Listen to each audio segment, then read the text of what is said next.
The following is a presentation of the Pro Wrestling Report. Informative, entertaining, and real since 1998.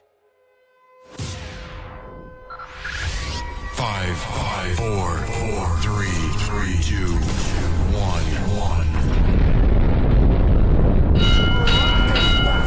To scratch and major itch.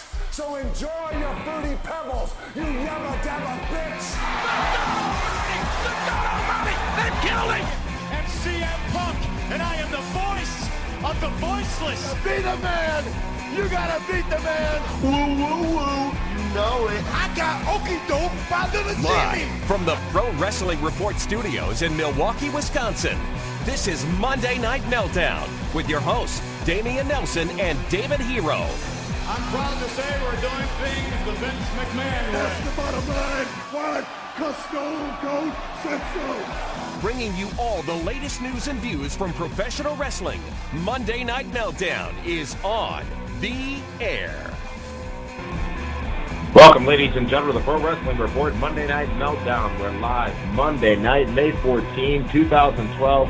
Thank you for joining us wherever you're joining us all over the world. Pro Wrestling Report team bringing you all the meltdown of tonight's WWE Raw on the USA Network. And we're going to be taking your phone calls as well as we enter the phone zone towards the end of the program. So get ready for that. We're also following the conversation here in the chat room on Blog Talk Radio and on Twitter.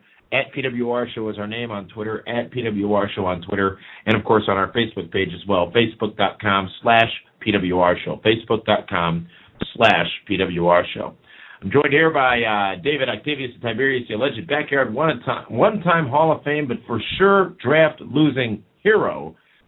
And Raw has just gone off the air with the most obnoxious of obnoxious versions of John Cena back in the ring with John Laurinaitis, where some stipulations were, I guess, wiped out for this Sunday's matchup at WWE Over the Limit between those two. And the big news, I guess, coming out of that segment was if John Laurinaitis loses to John Cena on Sunday, where there will be no special guest referee, where if any superstar interferes, they will be terminated, then he will be fired. Significant, of course, but, man, that whole ending was, for me anyways, I'm sorry, it was brutal, as you would say, David Hero. You know what? It was brutal, and there's no way that right now Johnny Ace is going to lose to John Cena. They're not done yet. I mean, he still has to be involved in the whole Brock Lesnar thing. He has other stuff going on. He's involved in other storylines. It's going to be an interesting pay-per-view because that match has the potential to be, as they call the Drizzlins or the Hershey Squirts or whatever else you want to call it. It's going to be rough. I mean, Johnny Ace, he knows what to do in the ring, but my God, the last time he was in the ring was at least 15, 20 years ago in a meaningful match. So what they're going to do, how they're going to hide, certain things in that match, is that the match that's going to close the show?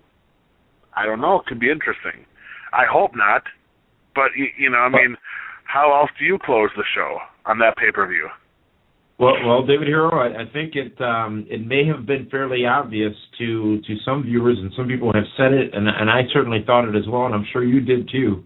There's definitely a reason the Big Show was fired tonight, correct?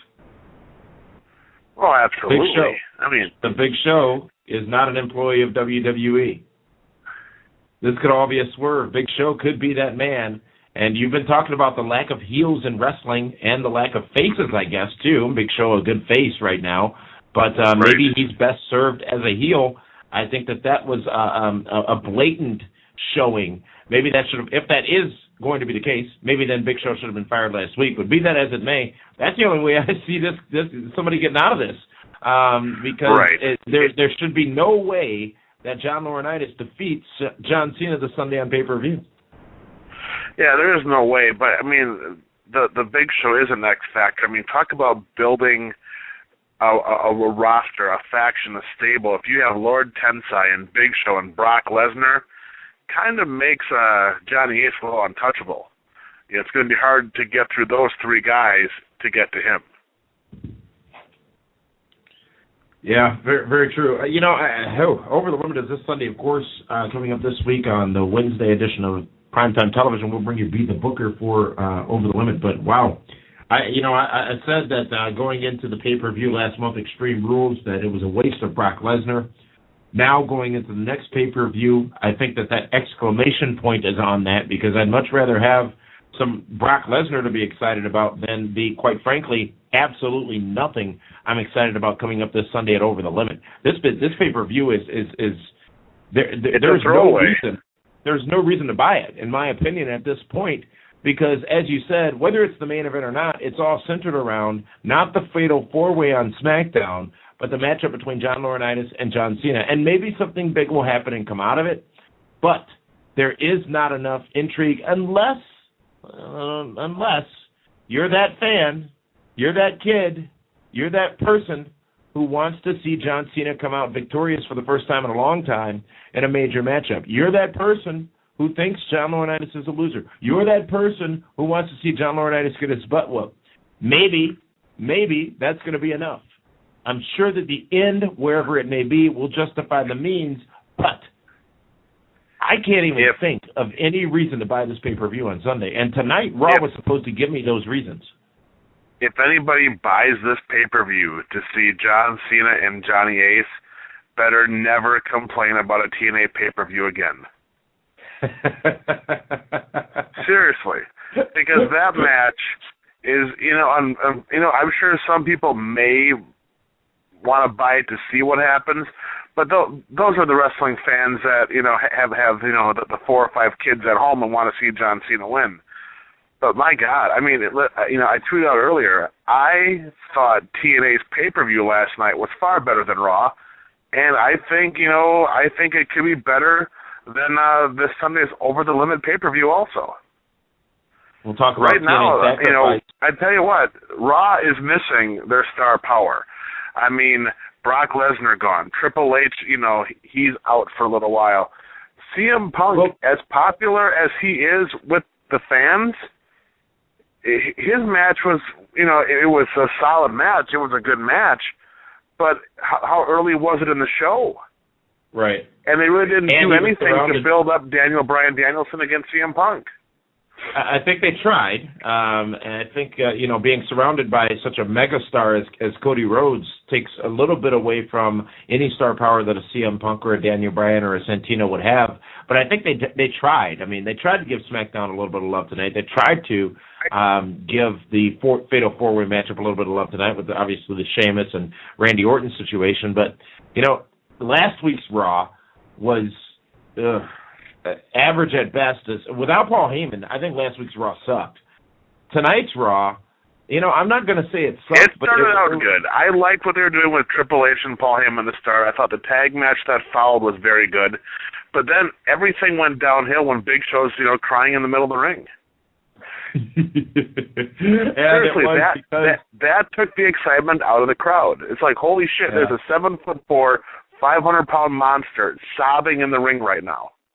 Holy what? They just talked about bringing legitimacy back. Holy what? Ship. It's a PG show. Come on now. Right. Big Show was indeed future endeavored, if you will, by John Laurinaitis tonight because he had made fun of John Laurinaitis' voice and then lost the matchup to Kane. I'm not sure I care, but a lot of fans did and felt that this was humiliating to the Big Show. Again, it was such a huge production that whatever it may be, however it may turn out, it ain't over between those two and between Big Show and WWE.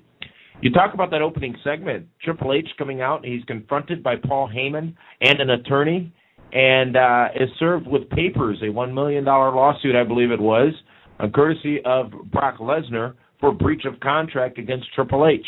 Triple H then lays his hands on Paul Heyman, and Paul Heyman says that he is additionally going to be suing Triple H for assault.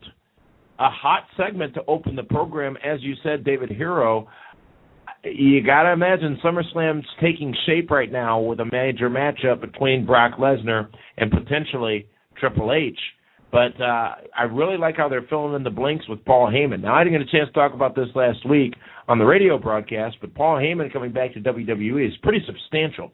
And there is no better mouthpiece to continue Brock Lesnar while Brock Lesnar is not there, because I'm not sure enough fans or many fans have noticed that Brock Lesnar hasn't been there because Paul Heyman has been that suitable replacement. Yeah, but I don't know. I mean, how long are they going to keep Paul Heyman around? Yes, you know what? He is a fantastic promo guy, and he brings that believability factor. And you know what? Him and Triple H squaring off, going back and forth, was absolutely tremendous. I mean, that was some good TV. But at the end of the day, Paul Heyman is still the ECW mastermind. You know what I mean? Right. I don't know how they can keep him on a short leash this entire time. I just don't know if Paul Heyman still fits into the current WWE product. I mean, like I said, when I saw him come out and just how he was trying, for everything that Triple H said to bury Brock Lesnar, Paul Heyman had great points and came right back at him. And that was a great promo back and forth. Like when he said, "You're bringing a fighter into an entertainment company," great line. Perhaps the best line in any promo I've heard in the last 10 or 15 years. Yeah. But I don't know if Heyman and Brock Lesnar, as good as they are as a team, can coexist, not together, but in this current company, in this situation.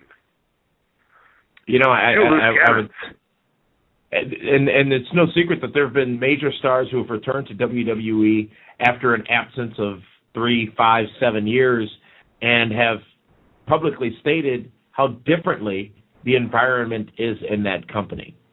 And absolutely. And that's coming from top stars as well. Yeah. And you got to imagine what impact that will have. And, again, I still say, even though I think it was a rush, even though I think it was early, even though I think it was a mistake by WWE, I think that they have handled the return of Brock Lesnar almost perfectly. Again, with what Paul Heyman said tonight, hired a fighter. The way Brock Lesnar's in-ring appearances, the fact that it was a fight at Extreme Rules, the fact of all the promos he's made about he is a fighter, he's not a superstar, he's not there for the fans. He's maintaining that UFC persona, if you will, throughout his time now back in WWE. And for the first time today, Triple H mentioning those losses in UFC and alleging that Brock Lesnar left UFC with his tail tucked between his legs. Things are getting seemingly personal. I'm not saying they actually are, but I like this reality that is involved in the discussion between the Triple H's, the Paul Heymans, and the Brock Lesnars, and even the John Cenas of the world. It brings a realism to it. It brings that legitimacy back to WWE. And you know what? They are definitely bringing out the backstage, conversations and whatnot. I mean, when I was listening to Triple H, I mean, he was going into. It seemed like he truly was burying Brock Lesnar, saying he didn't have any heart, saying he's a quitter, blah blah blah. The whole thing. I'm thinking, wow, how things have changed over the past 18 to 24 months in the WWE. They never did that kind of stuff before. They tried to have it. They wanted to build their stars, but now they're taking shots at Brock Lesnar. They're bringing that realism to it, which I think is fantastic. But is it good for business? Now when they bring back Brock Lesnar, is he going to be the quitter? You know what I mean? Yeah. So, and if Triple H beats him, does it prove Triple H's point that the guy has no heart? So, I mean, they're kind of in a real funky spot right there. So it should be very, very interesting as to how they're going to go forward to try to build up Brock Lesnar as the beast, as the guy that, almost beat John Cena but lost. They got to be real careful with this because Brock Lesnar is their big meal ticket. He's the guy that is going to go into a huge match at WrestleMania. We'll probably have a huge match at the Royal Rumble and Survivor Series. But if they're going to bury him like that, why would fans want to pay to see him anymore? Right. Exactly. And it's at times where, again, I think the end is going to justify the means with this whole thing. I think that it's going to all make sense. Now, we know WWE... It always does. It always figures itself out. Yeah. And we know WWE's up to something right now, of course, with them now publicly talking about the video stuff that they've been doing on the website for the last couple of days about the revolution that's coming. Who knows what that is? Maybe it's the NXT rebrand. Don't know, whatever. But they had so much momentum They had so much momentum going into WrestleMania, coming out of WrestleMania. It seems as if over the last 2 weeks they've lost that momentum. We're going to talk more about that topic on this Wednesday's edition of the Pro Wrestling Report Primetime Wednesday night. Actually, you know what? We're going to talk about that on Primetime Saturday night and look at the momentum that WWE had and then the way that they seemingly have lost it over the last couple of weeks on WWE Raw. Well, more happened on Raw tonight, including a good amount of wrestling, in my opinion. If you don't count the Divas matchup. Hey, David Hero, I didn't see. I saw Alicia Fox get squashed, but what happened to your boy there? What's his name? What's his name? Lord not on the program tonight? Yeah. Just saying. Well, you know what? I think he did a little better than The Miz, who's on the program tonight. At least he wasn't counting the light bulbs in the ceiling. Well, I've come to grips with the fact that you single-handedly ruined The Miz's career, and he is in the depths of the deepest of oceans and will never be able to come back up for air because you ruined him. And you know what, Mike and I are fine with that. You know, we're going to move on, and we're going to continue endorsing those who need to be endorsed, including the Intercontinental Champion, who will continue and reign as Intercontinental Champion for the next several months. He's on my team. It's all good. I hope Cody Rhodes is tremendous. I hope he has. Does he have a match on Sunday? To be determined. He is insured by Lloyd's of London now. I don't know if I told you, but I took out a policy to protect his career from your career-killing ways. Of course, yes. Be that as it may, again, some decent wrestling on Raw tonight. I want to go around the room now and find out from the rest of the PWR broadcast team what they thought of WWE Raw tonight. What was the high point and or the low point for you? And let's start with the social media diva, Miss Linda Kay. Linda, you're live. All right. Well, like you said, Damian, part of the job of tonight's Raw was to make me want to buy this weekend's pay-per-view, but it just didn't do it. But I will touch on what you said earlier, though, that if tonight's breakdown and firing of Big Show results in him becoming a monster heel, then that is one good thing that would have come out of tonight's Raw.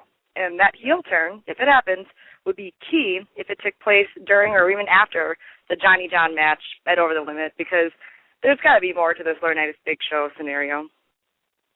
Well, something big's got to happen, in my opinion, in that matchup on Sunday.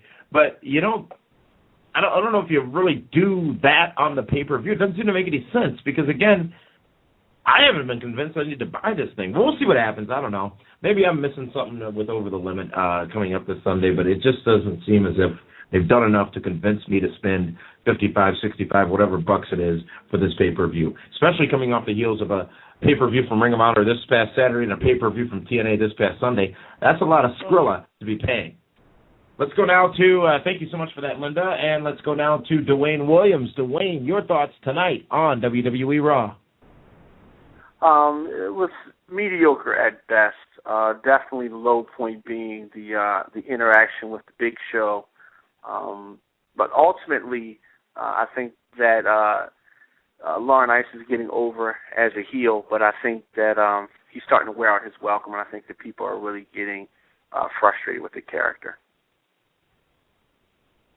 And to the man they call Meathead, your thoughts on Raw for tonight.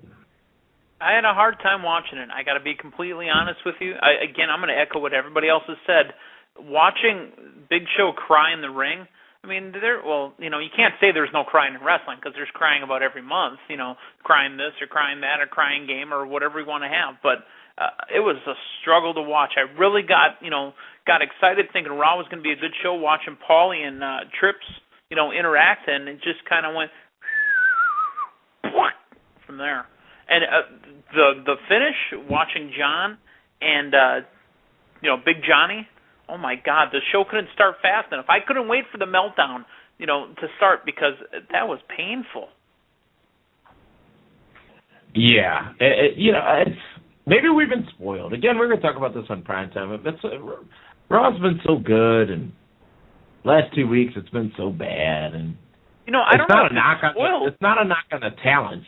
Definitely not. No, not at all. It's just Shane Helms tweeted this out, and I'm sure you saw it, David. Strange flow to the show. And last week again, things started off so great, and then just sort of went rapidly downhill from there. I think everything had meaning. I think everything had reason. But maybe I'm just not bought into those meanings and reasons. They just don't have the star power. They don't have it. Certain guys just aren't where they should be to make it feel like it's important. No one has cared about the tag team titles in a long time. And now you're throwing Ziggler, Swagger, and Miz into a match with Kofi, R-Truth, and Brodus Clay with really no true backstory behind it, with the exception that Miz lost last week to Brodus, and that's going to be the tag match at the pay-per-view for the tag belts. Then, you show Abraham Washington and his little faction up in the luxury box. All of those guys have been mid-card jobbers lately.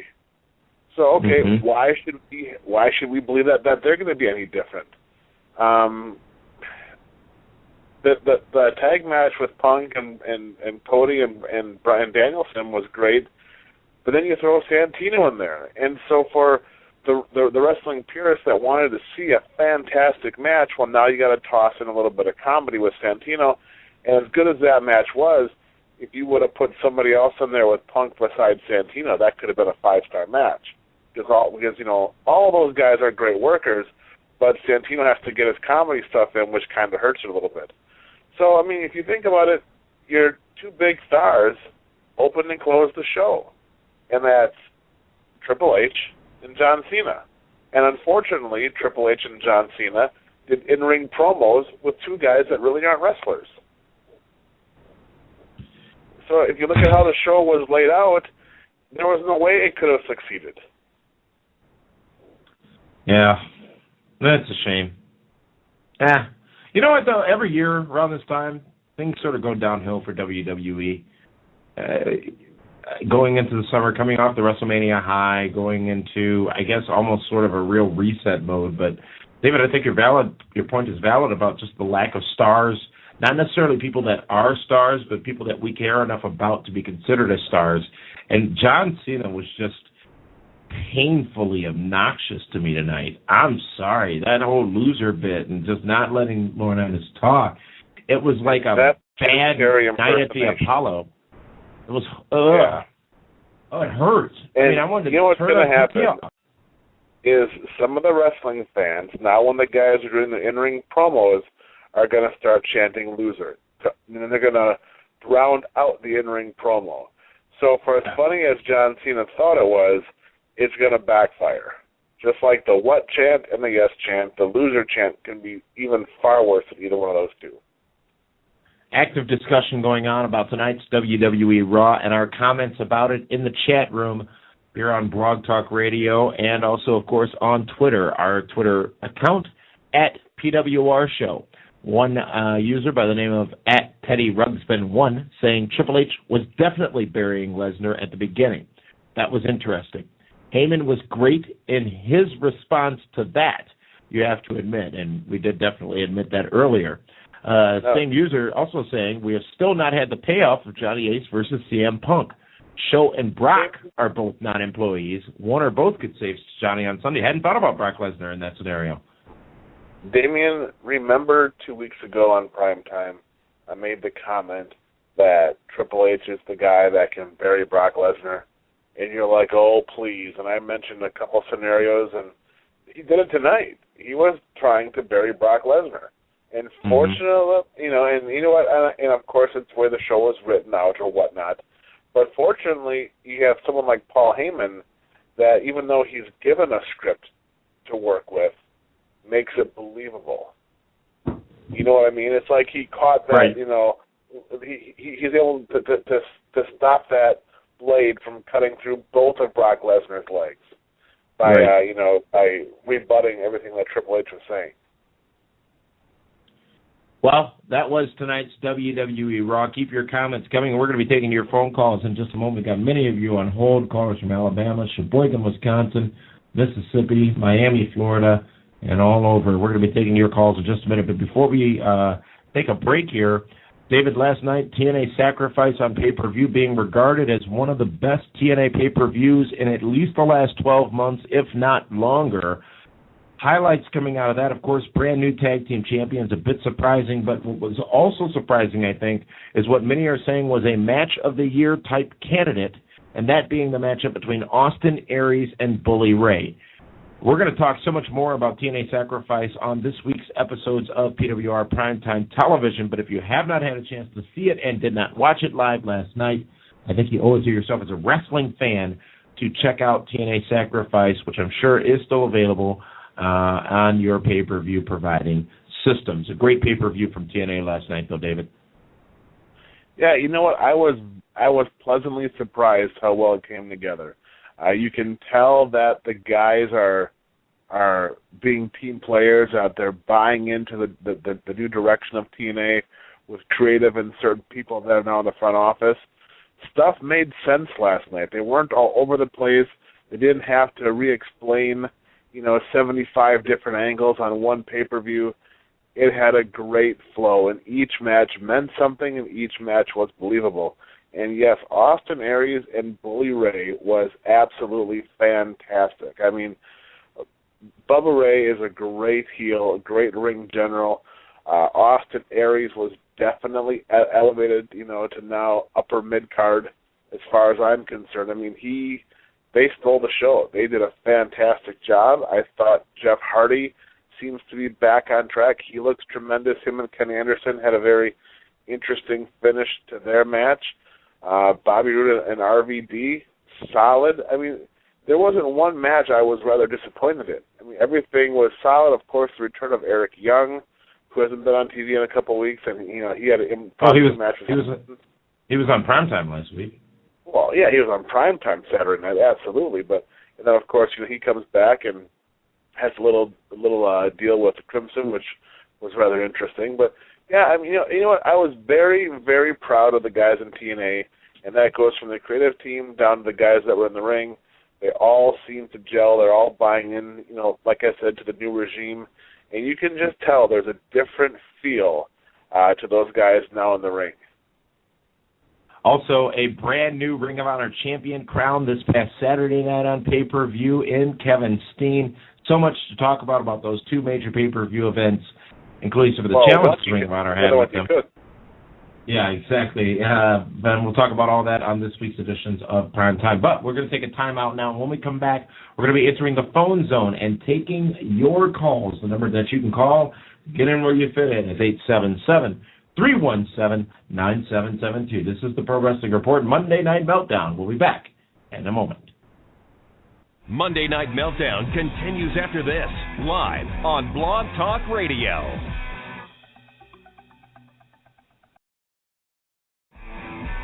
The Monday Night Meltdown phone zone is now open. Give us a call live at 1-877-317-9772. And be sure to press 1 to get in where you fit in and be part of tonight's live show. We'll call on you by your area code, and when you hear it, tell us your name and where you're calling from. Then proceed with your question or comment. Welcome back, ladies and gentlemen, to the Meltdown. It's Monday, May 14. Damian Nelson here along with David Hero. And, David, we were talking before the timeout about Over the Limit and whether WWE had given us a reason to purchase it. It dawned on me that two things. Well, firstly, I've got the card here. We'll go over that in a minute. But, this will be the first WWE pay-per-view since the Royal Rumble that we have not been to, you and I. Oh, that's, yeah, Elimination Chamber at WrestleMania and at Extreme Rules. And I'm actually fine with that, by the way. But the card, the lineup, at least as of now for this Sunday's pay-per-view, the pre-show matchup will feature Zack Ryder versus Kane. That will again be on YouTube. The Divas Championship. Right. I'm sorry? Well, that's Mike Wickett's pick of Kane, of course. Yeah, it doesn't matter. It's the pre-show. See, if you'd have just let it slide, you'd get double points this time. But be that as it may, the Divas Championship will be on the line as Layla tries to take the title from Beth Phoenix. Tag Team Championship matchups, tag team titles rather, on the line as Kofi Kingston and R-Truth defend against Jack Swagger and Dolph Ziggler. Four-way for the World Heavyweight Championship, Sheamus versus Alberto Del Rio versus Randy Orton versus Chris Jericho. WWE Championship on the line, CM Punk versus Daniel Bryan, and John Cena versus John Laurinaitis. And if Laurinaitis loses, he is terminated. Not a bad card overall, but none of that is anything I must see, meaning that I would pay for it. It's everything we've already seen on Raw. Yep. Recently, actually, by the way. But let's go now to the phones and round out the rest of the program here with your calls. And let's first go to North Carolina. Ruben, you're live here on the Pro Wrestling Report, Monday Meltdown. Actually, Northern California, my brother. How you doing? What up? What up? Hey, Ruben. Thank you so much. Hey, how y'all fellas up there doing out there in wrestling world? We are fantastic. Well, I wanted to say something to my man, Del Hero here. You 1,000,000,000% correct about what you just said. Raw to me was a C. Now, it would have gotten an F if it wasn't for Paul Heyman. Paul Heyman said a statement that is probably more powerful than anything that I've heard, and I agree with you, in the last 10 years.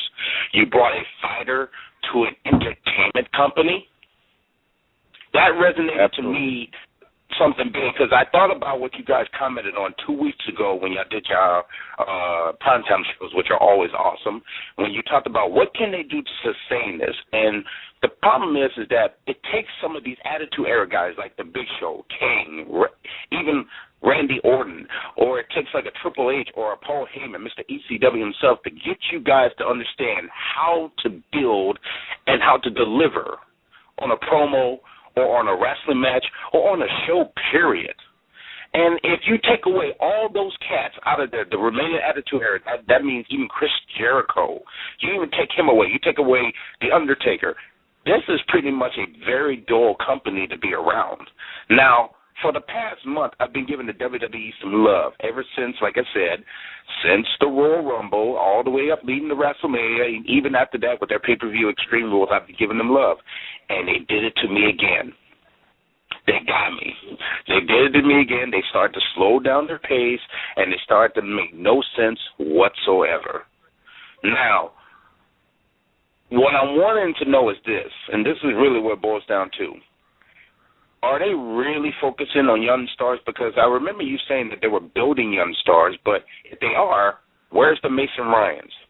Whatever happened to, what was the Miz little flunky? Whatever happened to him? Whatever happened to Tachi? Whatever happened to JTG? If you're talking about building stars, where are all these guys at? And if they are they learning anything from these Attitude Era guys?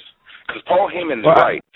If you put this company into a format with a fighter, with the PG era, those guys will get eaten alive. You take it from there. Thank you so much for that call, Ruben. I will say this, both Alex Riley and Mason Ryan were at least shown on Raw tonight. So I do think that that shows you a little bit right there. Yeah, they were in their street clothes. But, I don't question the quote-unquote new talent initiative, if you will. And I don't even remember where I'm stealing that from. I remember somebody used it in WWE, but I don't remember who. I don't question that. I also don't question. It's a slow burn. I mean, it's rare that a person like a Brock Lesnar or an Ultimate Warrior walks in the door and is ultimately or immediately a major star. That's very rare. Now, I can't even remember a time that it's happened recently. Brock Lesnar may be the last person that's done that, and that was back in 2002. No, he was not a major star when he first walked in the door. No. Well, no. When he had a quick rise to fame, though, when he walked through the door.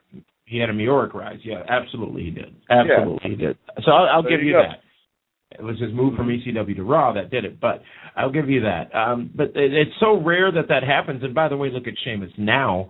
But it's so rare that happens that I think they just got to pull the trigger on somebody and let the bullet keep flying. Don't put a vest up. Don't put a shield up. Just let it go, because so many times we've seen them try with people, and while we won't pretend to understand why they may have made those decisions to change the direction on some people, they got to let it stick. And they're doing it with Brodus Clay. I mean, they're throwing money at that. They're throwing kids at that. They're throwing dancers at that. They're trying some stuff. And if you start looking at what WWE is doing all over the country in their house shows, you'll see that they are focusing on a lot of these talents. And if you look at SmackDown, watch SmackDown on Fridays.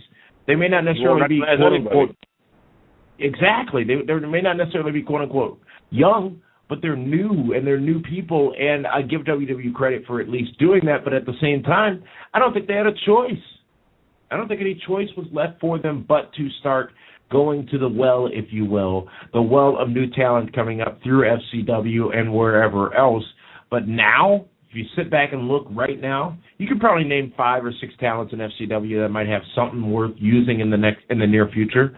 But another 5-year plan for WWE needs to be put into place. Jim Ross has even said this publicly. They didn't have a plan after The Rock and Stone Cold. There was no plan.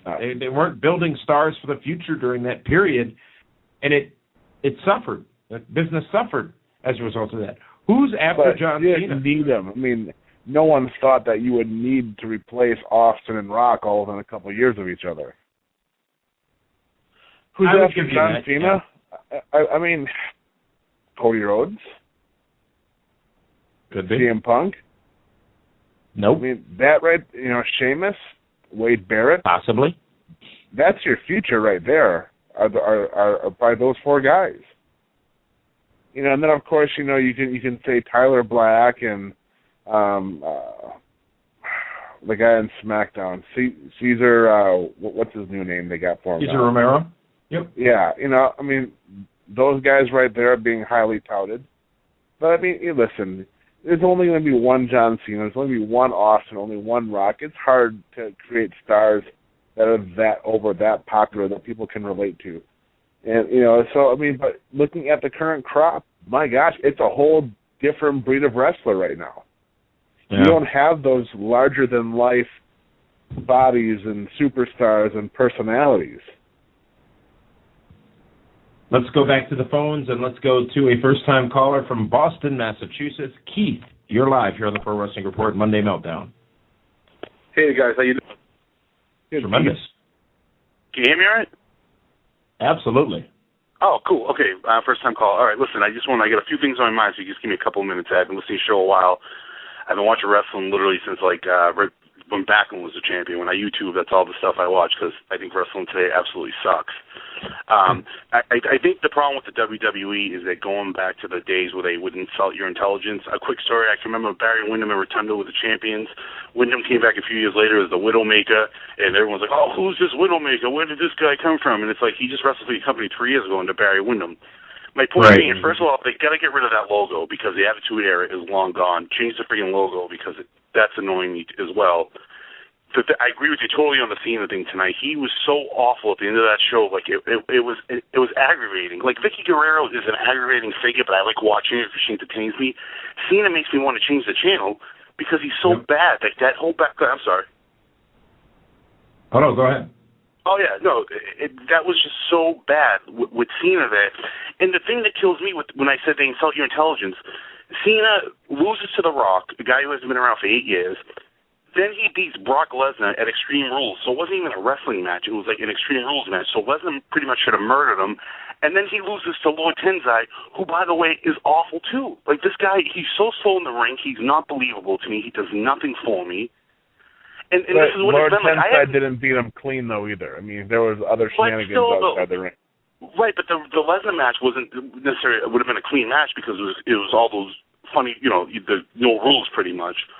But that's my point. How do you beat a Brock Lesnar, then you lose to Tensai? And we're supposed to believe that green mist is going to, like the Great Kabuki used to do, is going to blind you. I just think, I don't know who they're targeting their audience, but I know as far as, like, me being a huge wrestling fan, I mean, like, I'm telling you, like, I watched, like, WCCW, like, the Gino Hernandez, the Dynamic Duo days, and the Triple Dome of Terror matches. And when I want to watch wrestling now, I get up to YouTube, like, back to the 80s and watch, like, San Martino Zbyszko all the way up to WCCW because these matches are so friggin' bad. Like, Punk and Daniel Bryan will give us a good wrestling match, and I like both those guys, but like you said, we've seen them on Raw, so why am I going to buy the pay-per-view to watch these two wrestle again when I just seen them on Raw a month ago? And one guy just dropped the title in 18 seconds at WrestleMania, and now he's going to wrestle for the WWE Championship. Like, I don't get what they're doing. Same thing with TNA. I think TNA is an awful product. I mean, Rob Van Dam, it might have been a good match, and I'll be honest with you, I didn't see it, so I can't comment on the pay-per-view, but Rob Van Dam is 42 years old now. Like, he's not Rob Van Dam from 10 years ago, so what does he, you know what I mean? What does he bring to the action? TNA is worse than WWE. Contract. What's that? At the end of the day, Rob Van Dam still has dates left on his TNA contract, and I'm sure they want to get all those dates in. And you know what? Rob Van Dam was used properly in his match with Bobby Roode because it was a way for Bobby Roode to beat somebody that has quote-unquote street cred in the wrestling business. That the fans, not all the fans, but there's a fair amount of Rob Van Dam fans out there that appreciate what he does, what he has done, and for Bobby Roode to beat the quote-unquote legendary Rob Van Dam, that means a lot for some people. But I don't even consider TNA fans real wrestling fans because they're fans who get in there for free. And what happens is you'll get a group of people chanting one thing and everybody just catches on. Like Ric Flair would never get booed in a WWE ring. And they boo and I feel like they boo him just because the guy behind him is booing him or the guy in front of him is booing him. Like I don't think they really understand the concept of wrestling. You can't blame that on TNA though. I mean, from their business standpoint, I'm not going to defend. Who do you blame? I mean, shouldn't they be going somewhere? I'm sorry? Well, who do you blame then? I mean, they're the one that chose to wrestle week in and week out in that same arena for free seats. I mean, but I think if you understand if you attempt to understand the dynamics of it and the financials of it, let's not forget it's the same thing WWE and WCW had done in the past, and it was a model that worked for them.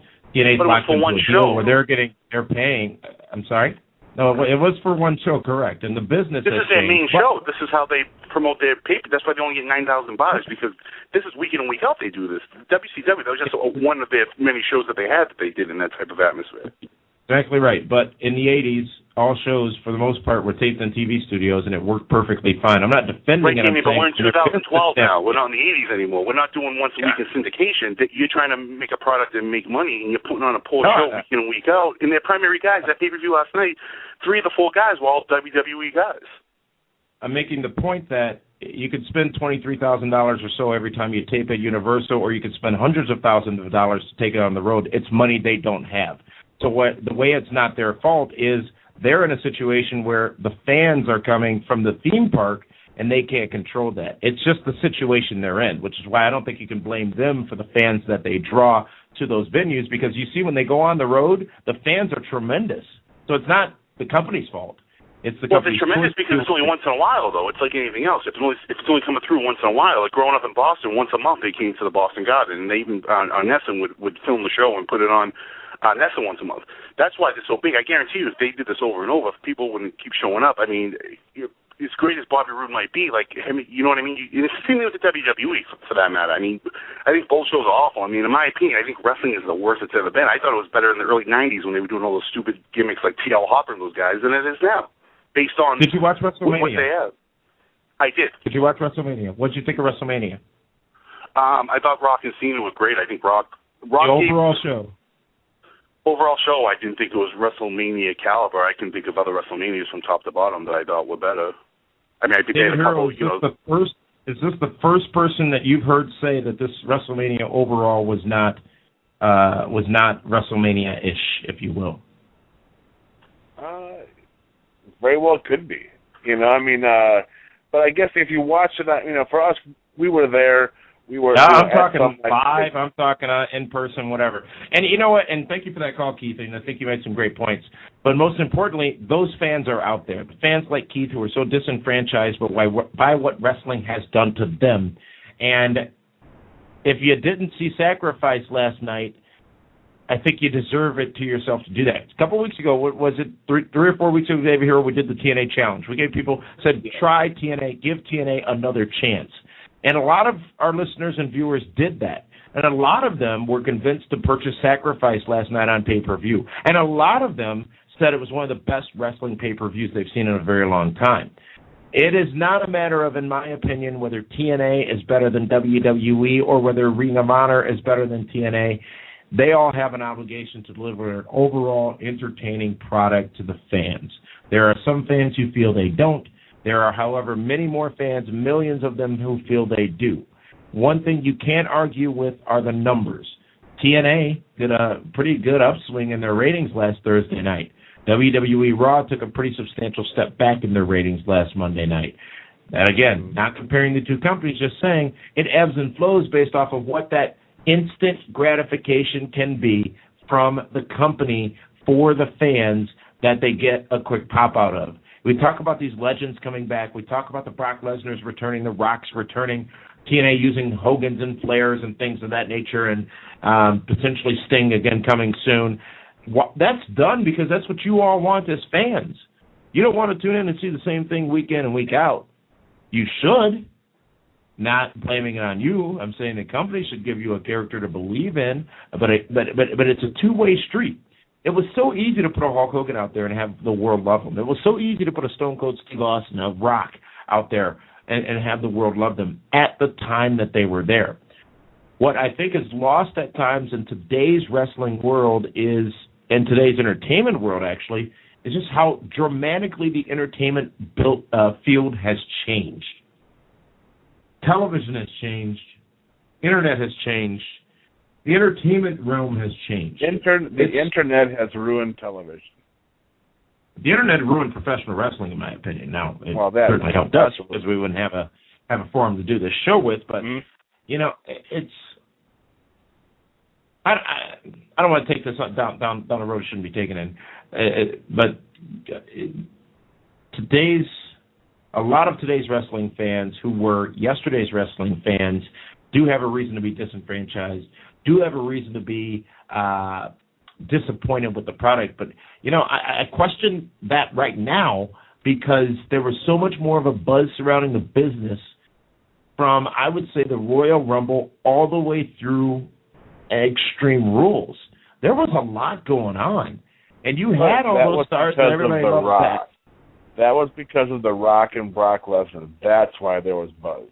And Triple H and Undertaker and Shawn Michaels, I would say. Mm-hmm. Oh, absolutely. Well, thank you very much for that call from out in Boston, Keith. We are out of time for this week's broadcast. We apologize to those of you whose calls we didn't get to. The Meltdown returns next Monday night and primetime this week as well on My 24 Milwaukee. So, for Linda K. You got to be the booker on Wednesday, right? Be the Booker will be this week on primetime, yes, for Over the Limit. And everyone else, this is Damian Nelson saying thank you so much for tuning in. We'll see you again next week right here on Monday Night Meltdown. This is the Pro Wrestling Report. Informative, entertaining, real.